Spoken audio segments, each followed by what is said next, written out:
Approximately coast to coast, Bob Elliott and Ray Goulding present the Bob and Ray Public Radio Program. Well, welcome again. And we've got two important items on the agenda today. The first is in the nature of a public service announcement. Well, it's a message from the elephant keepers at the Bronx Zoo here in New York, and we're happy to cooperate. It's been brought to the attention of these keepers that certain citizens have been exploiting their elephants. Well, you know, these elephants are supported at the zoo for the edification of the taxpayers of New York City, as well as guests from out of town. And the officials of the Zoological Society take a dim view of certain promotion-minded characters who've been painting advertising slogans on these elephants. For example, subscribe to the Casserly Memory Course and remember like me. Or let the Keene Express Company handle your trunks. Now, these mercenary efforts are distasteful to all of us, and we ask your cooperation in helping to stamp out the practice. Well,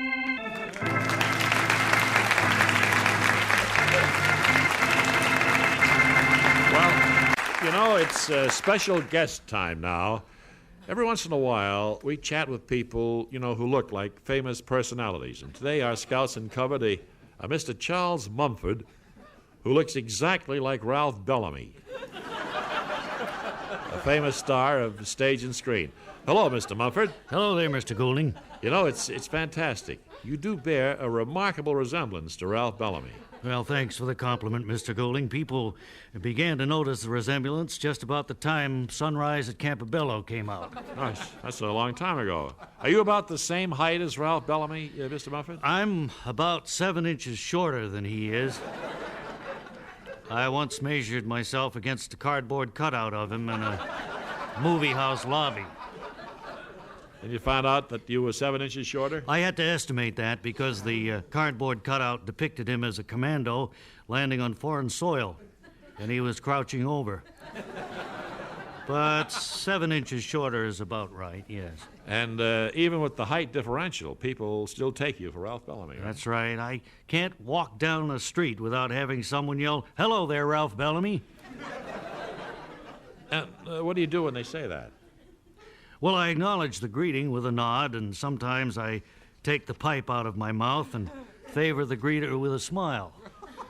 And I suppose they comment on what a surprise it is to run into. Yes, I get that all the time. People seem to enjoy talking to famous personalities. Well, now, when people stop you on the street, Mr. Mumford, what questions do they generally ask you? Well, when the weather's cold, most of them say, "Why put up with this cold weather, Ralph? Why don't you go back to the warmer California climes?" And well, what do you generally answer when something like that's asked, Mr. Mumford? I say I'm here visiting some dear friends, and they seem to accept that. But isn't your voice a tip-off that you're not actually Ralph Bellamy, but really Mr. Charles Mumford? Well, as you know, it's illegal to impersonate another man. I know. How do you get around that? Well, in the first place, the voice you hear now is the voice I use when I talk to people who mistake me for Ralph Bellamy. I never tried to imitate his voice. That's true. You don't sound at all like Ralph Bellamy. No. And then just to cover myself, at the end of each conversation I have with these people, I say in a very low voice, I enjoyed our very nice chat, and incidentally, you have just been talking to Mr. Charles Mumford. And that makes it legal and all right, huh? It does as far as I'm concerned. I see. Well, Mr. Mumford, did anything exciting ever happen to you because of your close resemblance to Ralph Bellamy? Well, one time I was in a nightclub and the MC recognized me and thought I was Ralph Bellamy. What happened? Well, he got all excited and said something about how I was sitting in the audience and how the club was fortunate in having me there as a guest. Yeah. Then he wondered aloud if I wouldn't come up on stage and do something. And did you, Mr. Mumford? No, I took the pipe out of my mouth and said, no, I'm here to enjoy myself. You go right ahead with the next act. The entertainment policy at this nightclub is a good one. And tell your next act not to be nervous just because I'm in the audience tonight. Well, I guess that was the best thing to say. Well, thank you for having been with us today, Mr. Mumford. You could be a twin, I mean it. I know you do.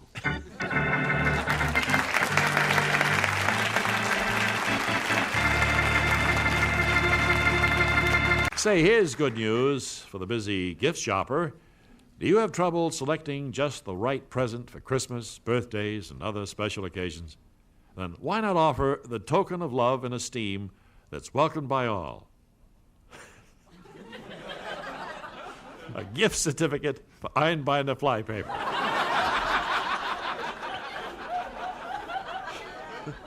No. They're available in denominations of $10, $50, and $100. And they can be redeemed for whichever size and style of flypaper best suits the needs of the recipient. Friends will love you for your thoughtfulness, and they'll also admire your good taste in selecting a gift certificate for genuine Einbinder flypaper, the brand you've gradually grown to trust over the course of 3 generations. Say, once again, our scouts have been searching the railroad and bus terminals for victims of hard luck who need a helping hand from our generous Bob and Ray organization. Bob, I assume that gentleman there beside you is today's first knucklehead who's gotten himself into a jam. Yeah, well, I think we'll think of him more as a tragic victim of fate once we've heard his story, Ray. His name is Merton Harmerdoit, and he's from Newton, Kansas. Mr. Harmerdoit, I understand you're trying to raise money to get to Europe because you can't find a job in your line of work back in Kansas. What is your occupation, sir? I'm a fool.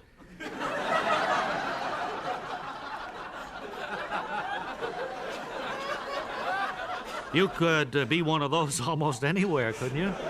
Well, not if you expect to get paid for it. You see, I'm not just a civilian who acts foolish. No. I'm a professional fool. I wear those little shoes that curl up at the toes. I have a cap with bells on it, and I do handsprings to amuse the royal family. All that sort of thing. So, when you're really a modern-day version of the old court jester, I guess. Well, the modern-day version is pretty much like court jesters have always been, but of course the big problem is that there are no royal families for us to amuse in this country. Well, do you think they still have court jesters in Europe? Well, I don't know for sure, but that seems like the best place for me to give it a whirl. See, nobody in this country will keep my job application on file when I tell them that I'm a fool. Mm-hmm.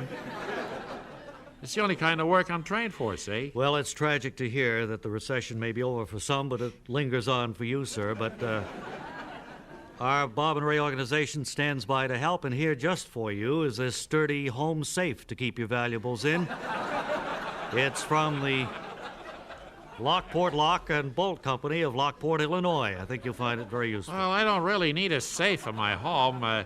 See, an unemployed fool doesn't accumulate too many valuables. Yeah, I'm sure it'll come in handy. Now, with today's next story, here is Mrs. Mabel Wheatley of Astoria, Oregon. Did I pronounce that correctly, Miss Wheatley? Yes, Oregon. And I understand that you encountered heartbreak after traveling clear across the continent for a rendezvous with your long-lost son. Did you fail to meet him here as you expected, or what? Oh, I found him here, all right. And he'd become just as wealthy as I'd been led to believe. He does something shady down on Wall Street and lives in a beautiful mansion in Connecticut. Well, as a mother, you must be awfully proud of him. But I'm sure there must be a note of heartbreak somewhere in your story. Otherwise, you wouldn't have been asked to be on the show. Well, I certainly don't have any shortage of heartbreak. You see, Lionel wasn't as thrilled to see me as I expected. In fact, he turned the dogs on me when I tried to climb over the fence at his estate. Now, that's really shocking. You have any idea why the boy is so ungrateful? No, I just don't know what got into him. I certainly tried to be a good mother. I even left a note pinned to his blanket when I abandoned him, saying that he was allergic to baked beans. And I picked a trash can to leave him in that was next to a hot water pipe, since it was midwinter and he was only 2 days old. Oh, well, maybe his foster parents never told him what a wonderful person his real mother had been. To ease your heartbreak, we want to give you a 3-day vacation at the beautiful Far North Motor Lodge in Fairbanks, Alaska. Just provide your own food and transportation. The rest is on us. Well, how nice. Maybe I'll freeze to death up there, and then my son will be sorry. Well, whatever you choose will be all right with us, ma'am. And I think Ray, we have time for one more story. We got plenty of time. Okay, one from this gentleman here, Mr. Wilford Driftman of Phoenix, Arizona. And you were being a good Samaritan when tragedy befell you, sir? Yes. That sure is the way it was. You see, I found a briefcase on the street in Phoenix about a month ago. Uh-huh. And there was nothing inside but a card that said, if found, return to C.W. Waldrover, 347 West 86th Street. So naturally, I hopped the next plane to New York. Because you knew C.W. Waldrover here? No, but I knew there was a West 86th Street here. So I figured it would all fall into place once I hit town, and I'd probably collect a big reward and things like that. Well, I guess something went wrong. You didn't find this man when you reached West 86th Street. Well, actually, I never got to West 86th Street. I was arrested at Kennedy Airport. Cops want to know what became of the $1 million worth of negotiable securities that were in the briefcase when it was stolen from Mr. Waldrover. See, right now I'm out on bail. Well, you're obviously innocent of any wrongdoing. Didn't Mr. Waldrover agree to drop the charges when you explained what happened? Well, I haven't been able to explain anything to him, you see. He's still at his home on West 86th Street, back in Phoenix. Ah. Well, your story has truly touched the hearts of all of us, Mr. Driftman. And to lighten your burden of sorrow, we want you to have this handsome foam rubber seat for your tractor. I know it'll make plowing a lot easier this year for you and next year. Well, gee, I don't plow. I don't have a tractor either. Well, we can't solve all your problems, sir. Good luck to you, and back over to Ray at the main anchor desk. And now, welcome to Gary Summit and its unfolding story of intrigue among the socially prominent. There, in stately splendor, far removed from the squalid village below, they fight their endless battles over power and money. And as our action begins, young Rodney Murchfield is entering the quaint shop on Main Street, operated by Big Emil Demke, one of the leading hitmen in the village. Yoo-hoo, anybody here? I'll be right with you. I'm just finishing a little job out here in the back. Oh.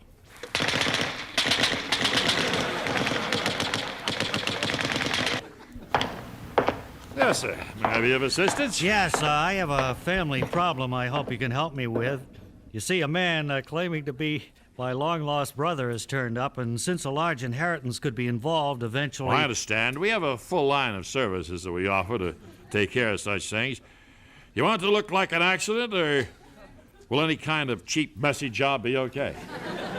Well, I thought maybe you'd have a catalog I could look through. Of course. They're all up in that rack there against the far wall. Simple pommelings are on the left, and up to the permanent stuff there. Okay. Just browse around. I'll be with you in a second. Hello.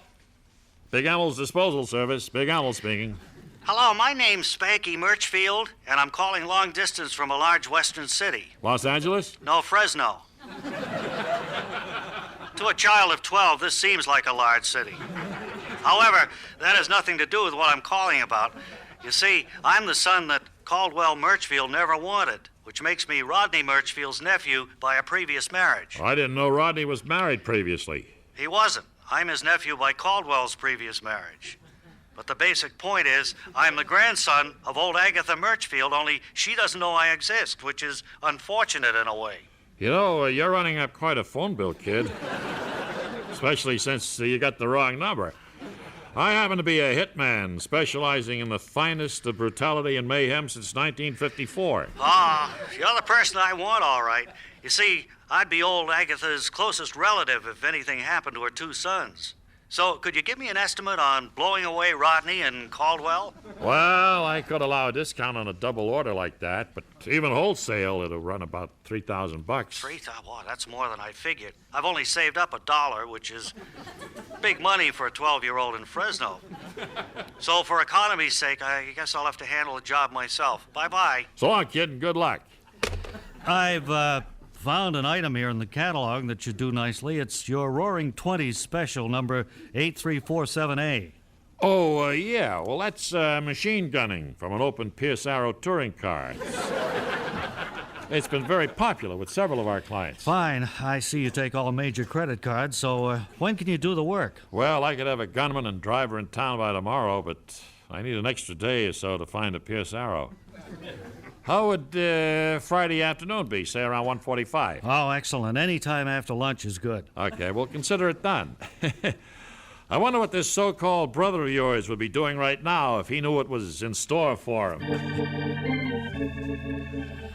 Very good, sir. I'll take care of it personally on Friday around noonish. And could I have the recipient's name, please? Yes, it's my prim little brother, Rodney Murchfield. Very well. And the particular service you chose from the catalog there was... Well, it's number 8347A. It's the one with the Pierce Arrow touring car.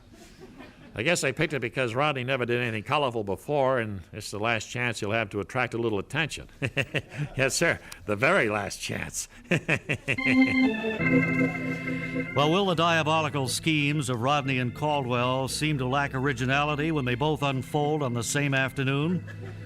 Can Miss Agatha avoid being charged with murder if she's the only suspect who survives? And what about the high-speed bus bringing Spanky from Fresno? Perhaps we'll learn more next time when we hear the bus driver say, I don't care if it is 3 a.m. This is where we always stop for breakfast, so everybody out. That's next time when we resume our story of money and intrigue on Garish Summit.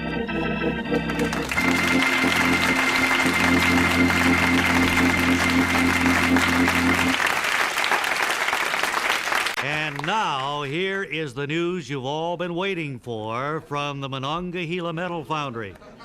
We've got a winner in our big, giant sweepstakes contest to select a trade name for Monongahela's new number 4 size steel ingot. And our lucky first prize contestant is Mr. Elroy K. Depew of Rural Route Number 1 in Carthage, Missouri. Wonderful! And our congratulations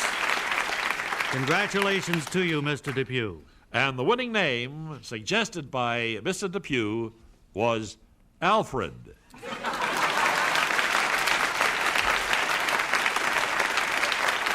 Congratulations again to you, sir. And your fortune and prizes will be on its way the first thing tomorrow morning. Now let's join Mr. District Defender, champion of the week and the helpless. I am the city's district defender. It's my job to defend the weak and the helpless as they come into daily contact with the parasites of society that lurk around us all. Any decent person could easily fall victim to the conman, the grifter, the hoaxer. All I can do is stand ready to wage war against evil from my office high atop the old Van Brewster building. It was there that my latest heartbreaking case began. Now, wait a minute, Harold. Don't go trotting around like a chicken with its head cut off. I'll bet maybe this nice-looking young man could help us. I'm sure I could, dear lady. You and this man, whom I judge to be your husband, look like natural targets of the conman, the grifter, the hoaxer. Sit down and tell me all about it. Well, I really don't know whether we ought to take up your time. As I was telling Martha on the way down here, there are some winners in life and some born losers, so maybe we ought to just write off the whole thing and forget it. I can appreciate how you feel, sir. Nobody likes to admit he's been a gullible fool, but as the district defender, I'm here to help, so tell us your story from the beginning. Well, Harold's been a gullible fool, Mr. District Defender. Yes, I'm sure he was, but I'd already guessed that myself, so suppose you go back and tell me your story from the beginning. Well, see, Harold and I operate a small Greasy Spoon restaurant on the outskirts of the city. It's what they call a mom-and-pop establishment, even though we have no children of our own. Yeah. I get the picture, and a tragic one it is. Decent people like yourselves are easy marks for the conman, the hoaxer, the grifter. So please go on. Well, about a week ago, a man came in and he asked if he could get change for a $10 bill to use the telephone. How tragically familiar this all sounds. The old change a big bill to use the phone gimmick. Did you bring along the counterfeit 10 he gave you so that I can enter it as evidence? No, we didn't do that. In fact, I think we've already taken up too much of your time. Now, let me be the judge of that. You know, it's little people like yourselves who must step forward if these hoaxers are to be stopped. But too many victims are ashamed to admit that they behaved like complete idiots. So just continue with your story. Well, at first, I didn't want to give the man change unless he at least ordered a cup of coffee or something. But Harold foolishly gave him change for a 10. and the man went to the phone. Yeah, and I'm sure he quickly pretended to get a busy signal so he could duck out before you had time to examine the bill. No, as a matter of fact, he had quite a long conversation, and he seemed to be talking to a stockbroker. Oh, of course. The old phony stockbroker on the other end trick. And I suppose you both became so fascinated with his conversation that you failed to notice he hadn't given you a genuine $10 bill. No, Harold tells me that he noticed that almost as soon as the man turned away from the counter with his change. I understand it all quite clearly now. Your husband kept silent because law-abiding citizens don't realize that counterfeiters seldom resort to crimes of violence when they're caught. It was fear that kept you from shouting at the man when you realized he'd given you a counterfeit $10 bill, right, sir? No, I guess it was just shock. You see, he hadn't given me a counterfeit 10. He'd accidentally given me a genuine $100 bill. And I only gave him change for 10, see? You say he gave it to you accidentally. I'm afraid you still don't understand how the con man preys on his victim by handing out large denomination bills. And I suppose you permitted him to get away without even letting him know that you discovered his trick. Yeah, well, judging from his conversation with the stockbroker, I figured he had plenty of money, and nobody ever know the difference. But, of course, when Martha added up the receipts at the end of the day, they didn't balance. We were $90 over. But by then, needless to say, the man who had victimized you was long gone. And you were left with only a hazy recollection of what he looked like. Well, I'd say I got a pretty good look at him. I thought maybe you could help us find the man answering his description so we could give the money back and balance our books. He was about 6 feet 4.5, weighed about 214, hair that was blonde and wavy on one side, black and straight on the other, lavender eyes, and part of the ring finger missing from the left hand, a mole on the end of his nose, and he was wearing blue earmuffs. Well, I'm sorry, dear lady, but do you have any idea how many men are walking the streets of this city wearing blue earmuffs? We'd never find them. All I can say is that you've been taken, but I hope the experience will teach you a lesson and that you'll never again need the help of Mr. District Defender.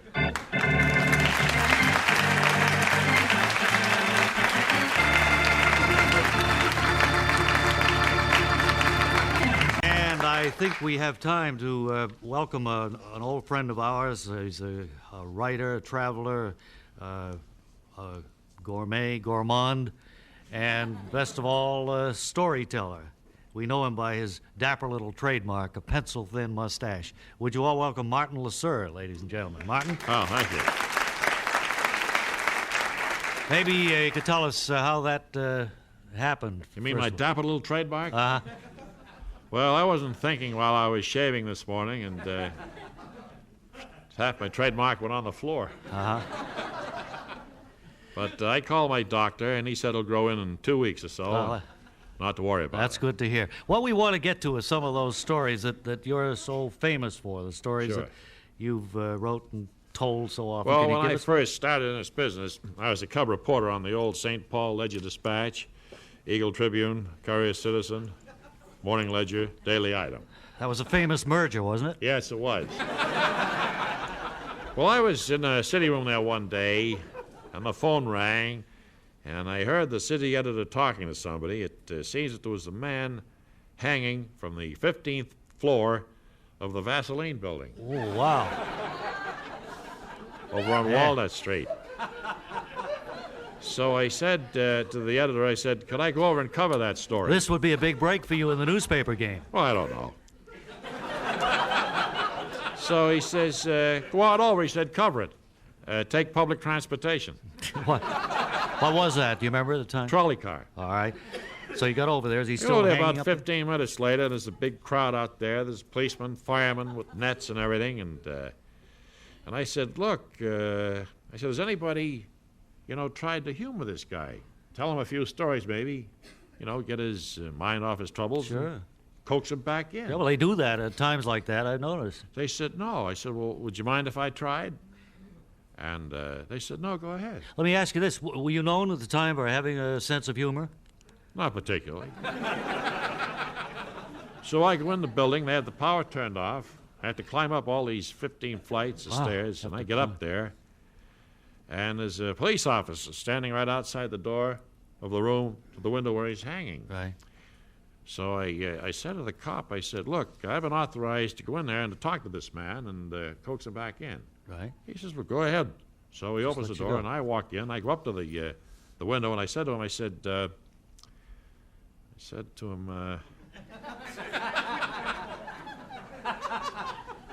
What'd you say to him?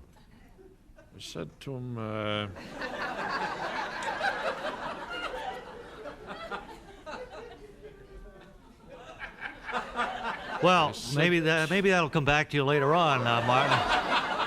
I remember a story you told when you were here once before about an experience you had up in the North Atlantic somewhere with the fishing fleets up there. Do you remember that one? I was doing a 1,500-word piece for a magazine on fishing in the North Atlantic. That's the one. That's a rough, cold, rigorous, tough kind of life. Well, it's not for me. Gee, you're up there. It was around this time of the year. The water was pretty cold, and it was cloudy, blustery, high seas. Uh-huh. And they're pulling in all this haddock and mackerel and haddock and stuff. Yeah. And I look over here to the port side, and I see a submarine surface with a foreign insignia on. Well, is this wartime? No. But I said to the captain, Captain,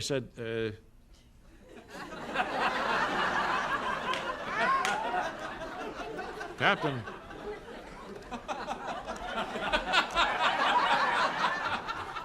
Captain, I said. I'm getting a hurry-up signal, Martin. Do you have just one story today that you know the ending to? Well, I wrote one down. Oh, good. So I wouldn't forget it. It goes like this. Well, that's all right for you, sir, but this is Tuesday. This is Tuesday. Right. It's kind of funny the more you think of it. Martin, I want to thank you for dropping by. And I hope next time we invite you to the show here, your memory and your mustache will both be improved. Martin Lasser, ladies and gentlemen.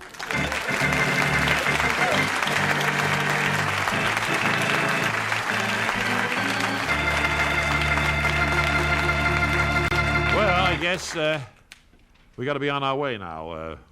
Bob, thanks for being with us here at the old Bob and Ray Public Radio program. It was developed and produced for the Radio Foundation by Larry Josephson, who's living proof that travel is broadening. And our associate producer is Marjorie Van Halderen. Stan Free was at the organ, and our audio engineer was Joe Lopes. Funding in part from the National Endowment for the Arts. And the New York State Council on the Art. And now this is Ray Goulding saying, right if you get work. Bob Elliott reminding you to hang by your thumbs.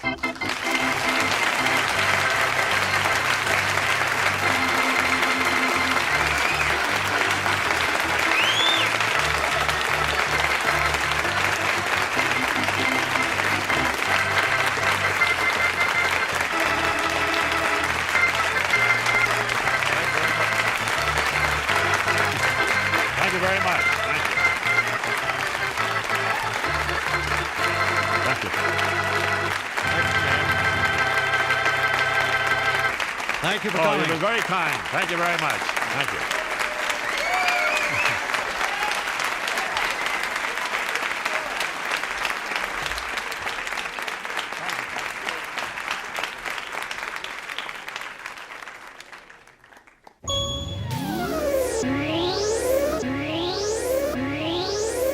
This program was independently produced by the Radio Foundation.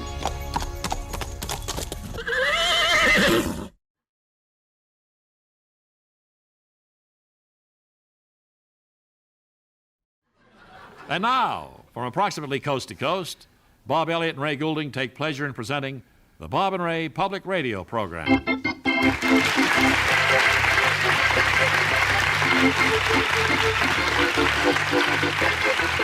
Thank you.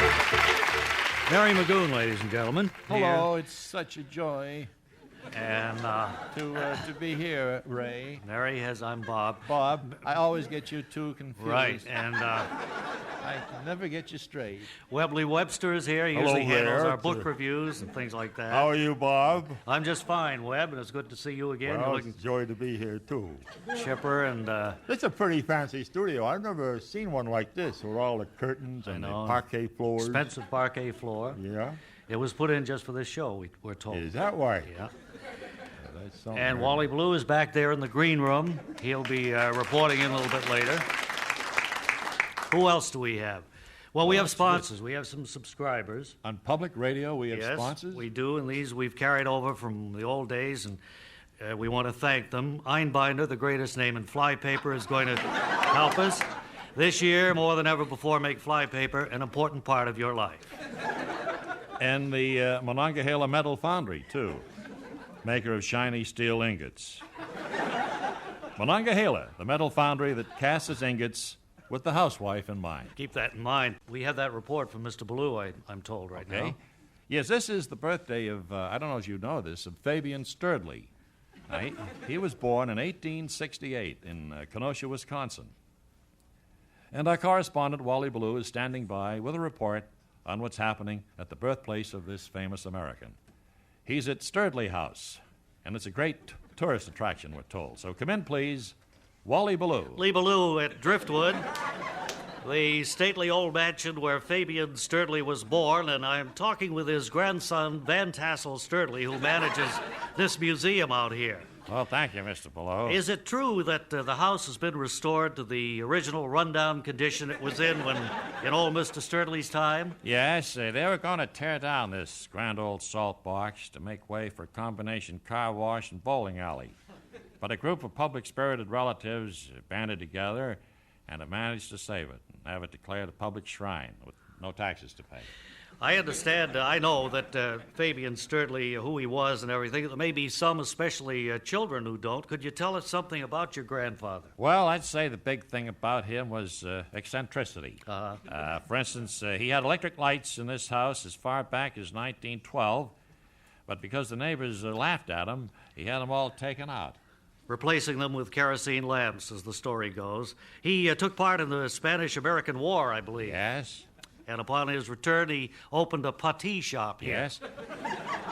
He was so impressed with the usefulness of puttees, so convinced that civilians would want them for walking in tall grass, that he put all his money into his shop here, calling it the House of Puttees. And I think it was in this very same room that he held his famous meeting with Henry Ford back in 1899. Well, Mr. Ford came all the way out from Detroit to offer a half interest in his company for $10,000. Of course, Grandpa realized that the automobile would never be more than a plaything for the wealthy, and he turned the offer down. Right. I was noticing a couple of other things the visitors will see when they come here to fabulous Sturdley House. Here's a pillow that says, "Greetings from San Juan Hill." Yes, it's filled with balsam needles. It smelled nice for a little while. Right. And an ashtray from Franconia Notch, New Hampshire. Yeah. What's the significance of that hole in the wall with the frame around it? Well, that was when Grandfather shot at a traveling tinker and missed. He was moody that day because the bottom had fallen out of puttees, and there was a tight money situation, too. Then there's a kitchen out that way, and Yeah. through this door is a small den, and I can see a pile of National Geographics and a picture of a blank Mount Rushmore. Not many of those around, I guess, today, huh? Oh, that's a very rare, valuable possession, yes. Upstairs, there are 2 bedrooms and a bath. I'm Yeah. told. They're roped off with a red velvet rope. That's where we live. Do visitors get to see the attic? Yeah, there are more geographics up there and about 11 cartons of puttees. How about the basement? Well, down there you'll see our cat and our trash cans and several hundred cartons of puttees. And outside, there's a small parking area. Well, they can park on the street, too, as long as they don't block the Henshaw's driveway next door. The Henshaws don't like that. Well, I'd like to thank you. Well, let me say that a visit to Sturdley House should be a must if anyone wants to have a real good vacation. We're open from 9 to 5, admission $5 for adults, $2 for children, and 85 cents for pets. If one were planning to stop here, how much time should they set aside to be sure they see everything? Well, you mean including the vegetable garden out back? Yep, and allowing about 15 or 20 seconds to look at the bullet hole. About 4.5 minutes. Okay. Thank you then, Van Tassel Sturdley, grandson of Fabian Sturdley. Incidentally, when did he pass on? Who, Grandpa? Yes. Well, who said he died? He's downtown getting a haircut. Wally Ballou at Sturdley House in Kenosha, Wisconsin, returning it to Bob and Ray. Well, once again, it's time for Grand Motel, a speck of a place, a heck of a place on Route 14 near Hadleyville, where the mountains reach the sky and living as easy as pie. In today's episode, our action begins with uncompromising owner Leonard Humphrey directing a newly arrived guest to his suite in Grand Motel. Hell, I'm putting you in Unit 5, mister.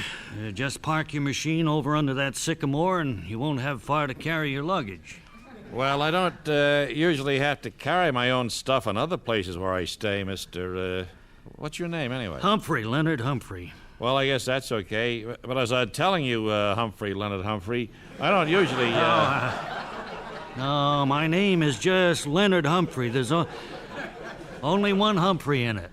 Well, then, I don't know why you told me there were two.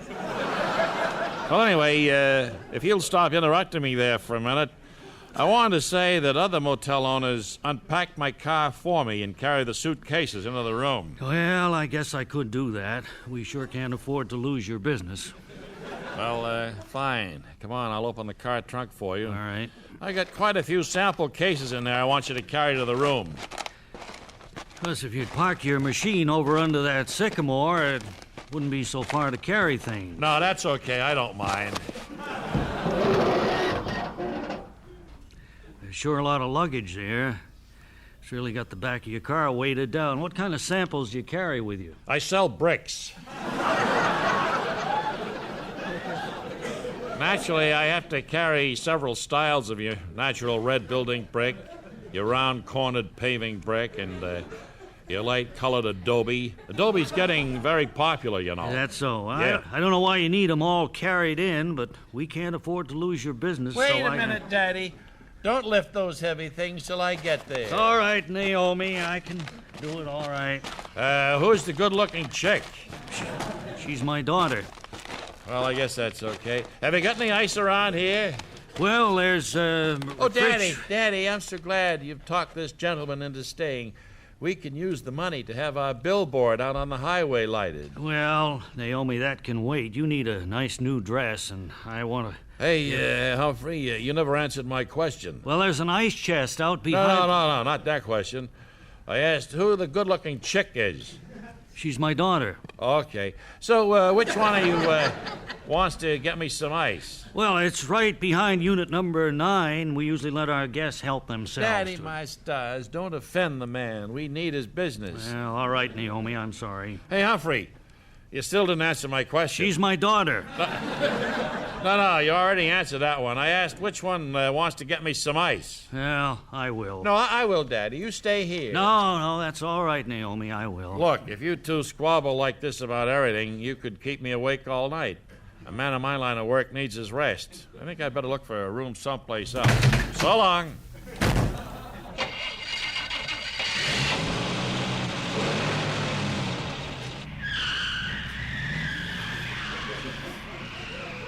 Well, I'm sorry, Naomi. I guess I failed you again.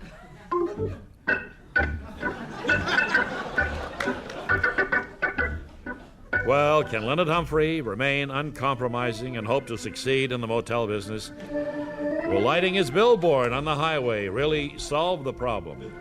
Perhaps we'll learn more next time when another weary traveler pulls up to Grand Motel.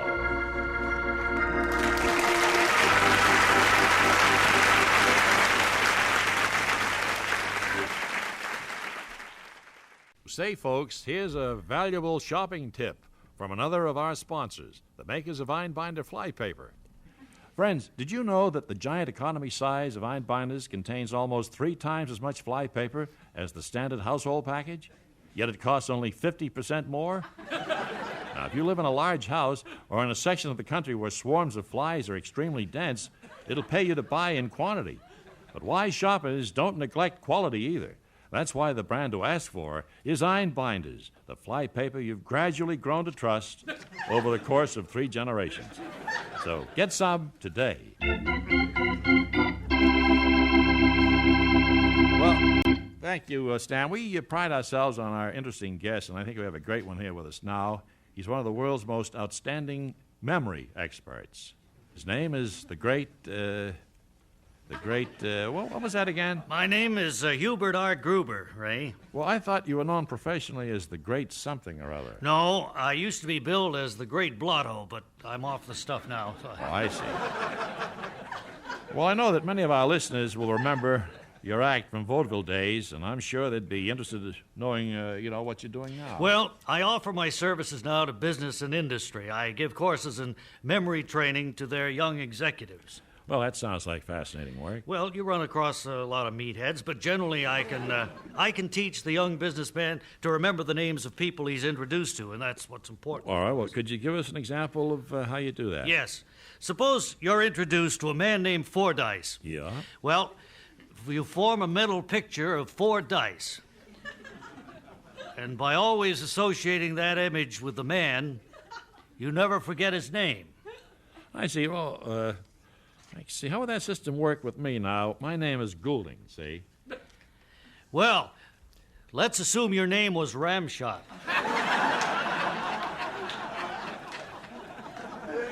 You'd form a mental picture of a hunter shooting a ram, and you'd remember the name that way. Well, what about my partner, Bob Elliott? How would it work with him? Well, suppose his name was Richmond. You'd form the image of a man surrounded by a lot of money. Well, in other words, pal, your system doesn't work with names like ours, Well, right? yes, it does. That's in the advanced training, and I don't want to get into that on the air. Mr. Goulding. Yes. Goulding, yes. So that's what your course consists of then, teaching young executives to remember names? Well, there's more to it than that. We spend a good deal of time on memory improvement. We do that by reading off a long list of numbers and teaching the student to remember them. I might say 351. And after several weeks of training, the student would be able to repeat that back. 351, you say? What? 351? Oh, you've taken a memory course yourself, Mr. Goulding. Goulding, yes. Well, I want to thank you for stopping by to talk with us, Mr. Gruber. It's been very interesting, and now I guess it's time to say goodbye. Well, goodbye. See, how do I get out of here? Well, it's that door right there. No, not that one. That's the closet, the other one. All right. I've got it now. Goodbye, Mr. Goulding. Goulding. Goodbye. Yeah. Bye.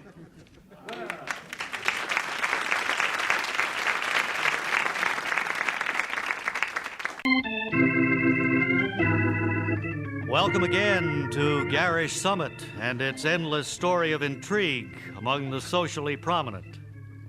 There in stately splendor, far removed from the squalid village below, the beautiful people fight their petty battles over power and money. As our action begins, strong-willed Agatha Murchfield is in the solarium awaiting the arrival of her lawyer, Bowden Pardue.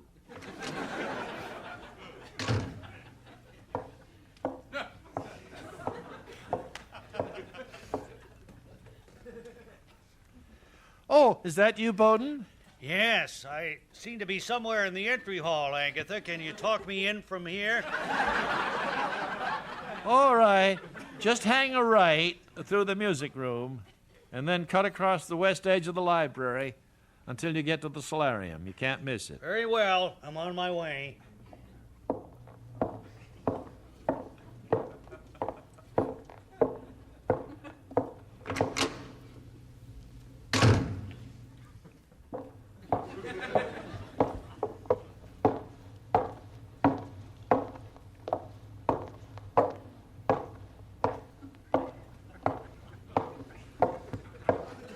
Oh, there you are, Bowden. Oops. It's been ages. Yes, it has, Agatha, but that's only because the carpet cleaners had the library blocked and I had to double clear back through the dining room. I must say you're looking well, except that you seem drawn and haggard. As if you haven't slept in days. Well, I have something preying on my mind that I need your help with, Bowden. A man has turned up here in Gary's Summit who claims to be my long-lost eldest son, Caldwell. Oh, that's shocking, Agatha. We've known each other for 40 years, and I always thought your weak-willed son, Rodney, was an only child. Well, I thought so, too. That's the strange part I don't understand. Well, you're a fabulously rich widow who's inherited the world's largest chain of lead mines. The man is probably a fortune hunter.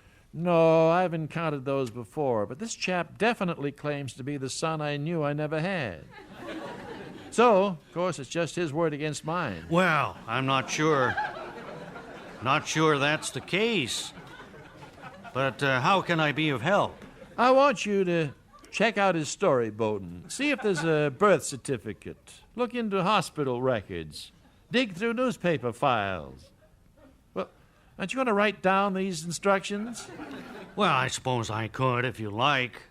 Back of this envelope is blank, so all I need is a point on my pencil. Is there a sharpener around here anywhere, Agatha? It's over there under the window by the tumbling mat. Oh, thanks. I'll be back in a jiffy.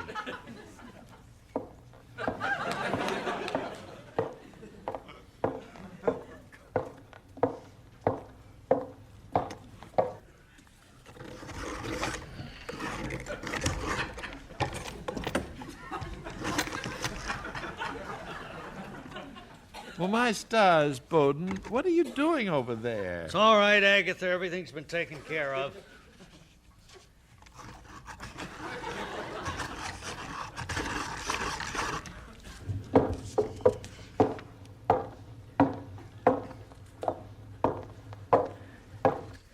There now. Shall we begin? Well, first, I want you to find out whether a birth certificate was ever issued for a Caldwell Murchfield. Then... Wait, just a minute. She wants me to find out... Well, look, my word, how did a nincompoop like you ever get to be my attorney? I don't know, Agatha. I suppose I could look in the files at my office and see if I have any documents covering that. No, don't waste any more time. Just find out if this mysterious stranger is really my eldest son. If he is, I'll want to rewrite my will to exclude my other boy, Rodney. I understand. Incidentally, about this young man who calls himself Caldwell Murchfield, where is he now? Well, Rodney took him moose hunting.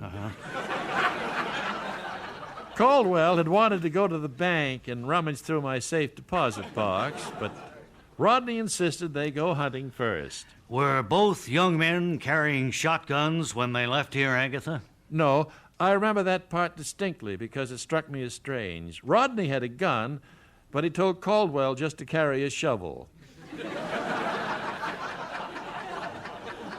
Well, Agatha, I think this has the makings of a dangerous situation. Well, I told them that before they left.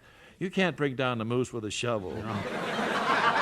But Rodney said not to worry. He said there's no space in the trophy room for another stuffed animal anyway. Well, I'm afraid this is no longer a case for a lawyer. I'm going to call the police. Well, I guess the police couldn't botch things up any worse than you always do. But will they hunt for those old birth records I need? A more urgent method is involved here, Agatha. To put it as delicately as possible, one of your sons may have slaughtered the other. Well, must Agatha now face the loss of a son that she had assumed was lost all along? Can Caldwell be a murder victim if birth records show that he never existed? And what about the blank envelope that Bowden Pardue mysteriously found in his pocket? Perhaps we'll learn more next week when we hear Rodney Murchfield say... I know it's only a raccoon, but I thought pasting these horns on its head might make it seem like more. That's next week, when we resume our story of wealth and intrigue on Garish Summit.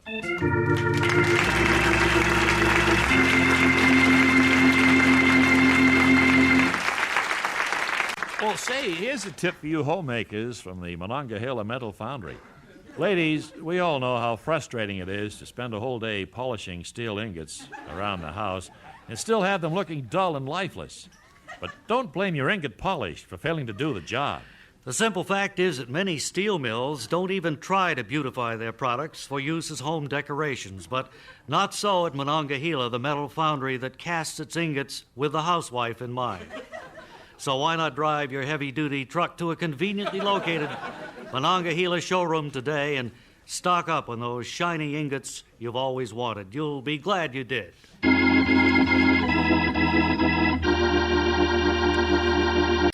Say, it's good to see you, Kent Lyle Birdley. This is our Well, old-time thank you. announcer who's been with us for all these years. Thank you What's very new and much, exciting? Ray. Well, not very much. I've just been waiting for you to get another program on the radio.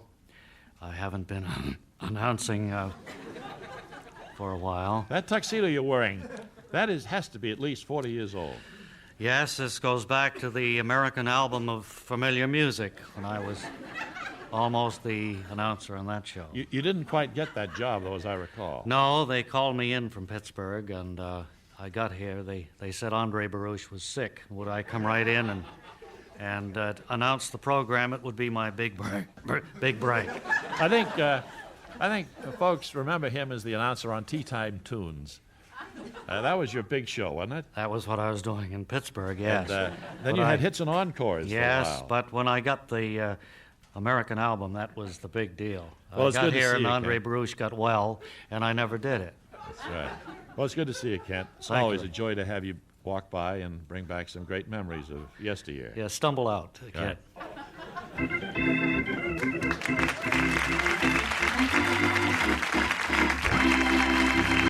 Right now, I'd like to preview a new feature that we'll be doing on these shows called Views Behind the Views, Behind the People, Behind the News.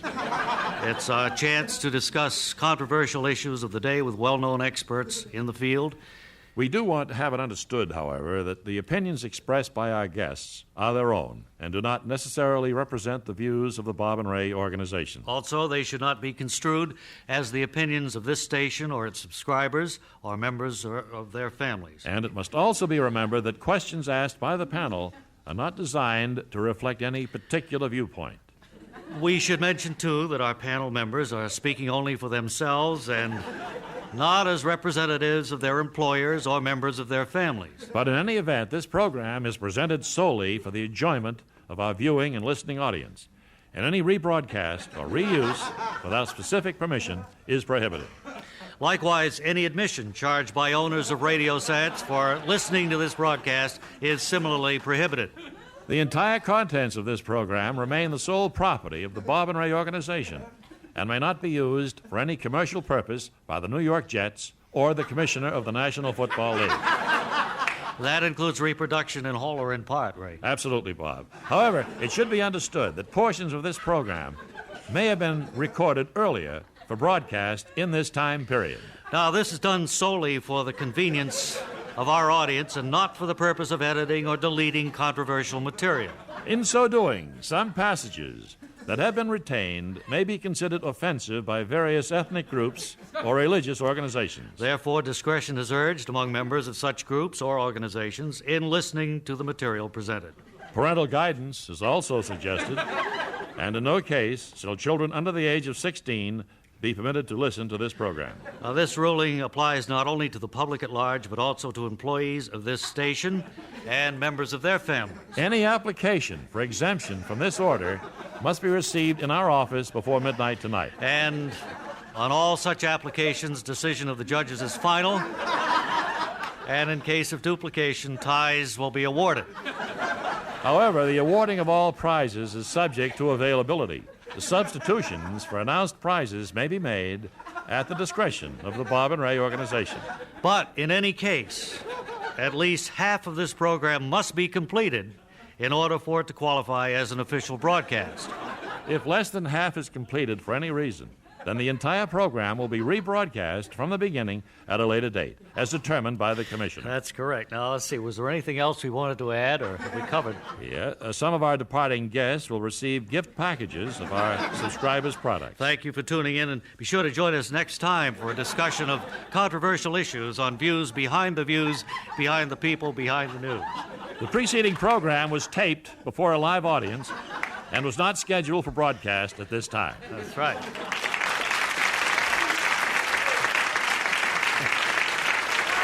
You know,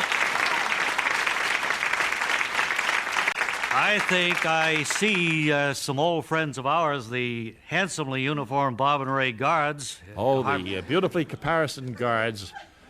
come down, marching down the hall here to lock our studio door at the conclusion of each broadcast. I think I can hear them coming There now. they come. Here they come. This is a ritual we've gone through for years. I don't know how many people 35 Remember- years, they come these in guards and have been closing the door. what they do is hand over the keys, making sure If you're ever in New York, try to get here to witness this ceremony. well, we don't have tickets for it, but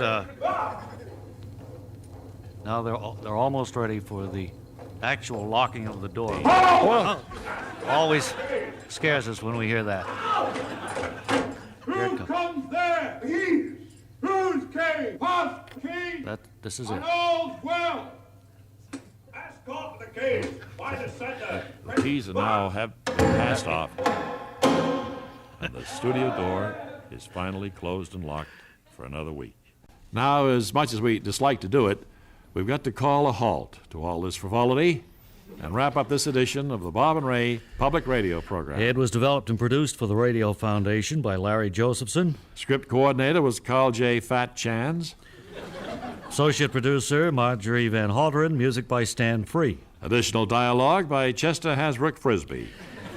Our audio engineer is Mike Moran, and funding in part is from the National Endowment for the Arts and the New York State Council on the Arts. Now, this is Ray Goulding reminding you to write if you get work. Bob Elliott reminding you to hang by your thumbs.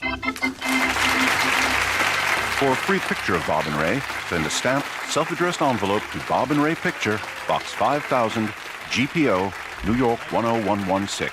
That's Bob and Ray Picture, Box 5000, GPO, New York 10116.